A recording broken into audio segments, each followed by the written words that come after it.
بچے کی ہر ایج میں اس کے مسائل اور پرابلمس کی نوعیت مختلف ہوتی ہے، ویری کرتی ہے۔ بہت چھوٹے بچے کی کسی چیز کا گم ہو جانا، کسی کھلونے کا ٹوٹ جانا اس کا دل توڑ سکتا ہے۔ جی، اس سے ذرا بڑے بچے کا ٹیچر کی طرف سے ڈانٹ پڑنا اس کے لیے بہت بڑا مسئلہ ہو سکتا ہے، جی، اور اس سے بڑے بچے کا کسی کے ساتھ جھگڑا ہونا یا سگریٹ پیتے ہوئے اس کا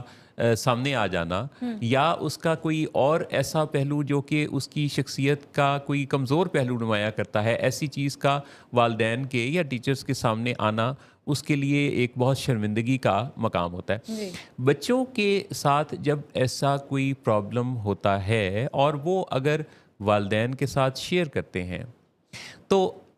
یہ پرابلم سالو بھی ہو سکتا ہے، اور یہ ایک پرابلم دو پرابلمس میں بھی بدل سکتا ہے۔ بالکل، سالو ہو سکتا ہے اس صورت میں اگر والدین اس کو ایمپیتھیٹک وے میں سنیں پہلے اچھی طرح، پھر اس کے بارے میں اپنی بہترین تجربے کی روشنی میں، علم کی روشنی میں، مشاہدے کی روشنی میں بچوں کو گائیڈ کریں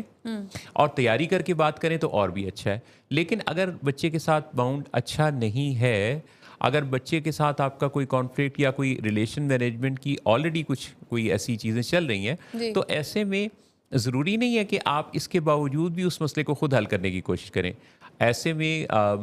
کسی اور تھرڈ پرسن سے، جو کہ کوئی آپ کے خاندان کا کوئی ایسا فرد ہو سکتا ہے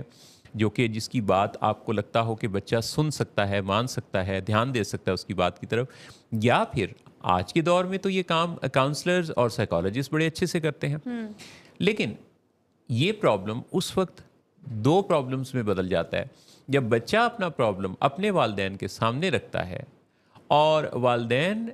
پریشان ہو جاتے ہیں۔ والدین اس پر بہت ہی یعنی فکر مند ہو کے یہ کہتے ہیں کہ یہ تم سے کیا ہو گیا،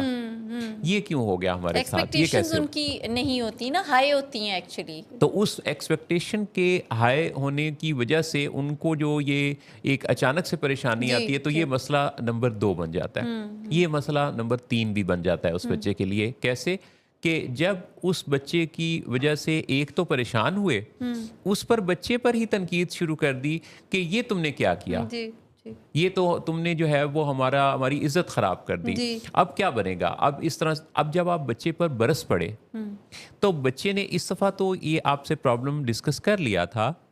لیکن آئندہ کے لیے اس نے اب یاد کر لیا کہ میں اگر کوئی مسئلہ آئے گا بھی تو ان کو بتاؤں گا نہیں، جی، کیونکہ ایک تو یہ خود بہت زیادہ پریشان ہو جائیں گے، دوسرا یہ مجھے نصیحتیں شروع کر دیں گے اور ڈانٹ ٹپٹ بہت زیادہ اور ہوگی، زیادہ ڈسپلن کریں گے، سختی نازل ہوگی، سختی کنٹرولنگ کریں گے۔ تو پھر کیا ضرورت ہے ان سے بات کرنے کی؟ Exactly. تو لہذا چھپا کے ہی رہو تو اچھا ہے۔ یہاں سے ایک دراڑ پڑ گئی آپ کے اور آپ کے بچے کے درمیان،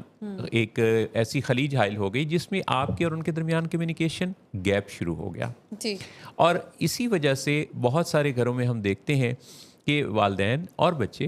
یہ ایک پیج پر ہمیں نظر نہیں آتے، اور والدین اس وجہ سے بہت پریشان ہوتے ہیں۔ جب وہ یہ وقت کھو چکے ہوتے ہیں اپنی زندگی میں تو بہت بعد میں ان کے اندر یہ خیالات پیدا ہو سکتے ہیں کہ اوہ کاش ہمیں اس وقت یہ پتہ چل جاتا جب ہمیں یہ مسئلہ بچے نے ڈسکس کیا تھا، اور ہم اس وقت اس کی جگہ کوئی ہیلدی طریقہ اپناتے۔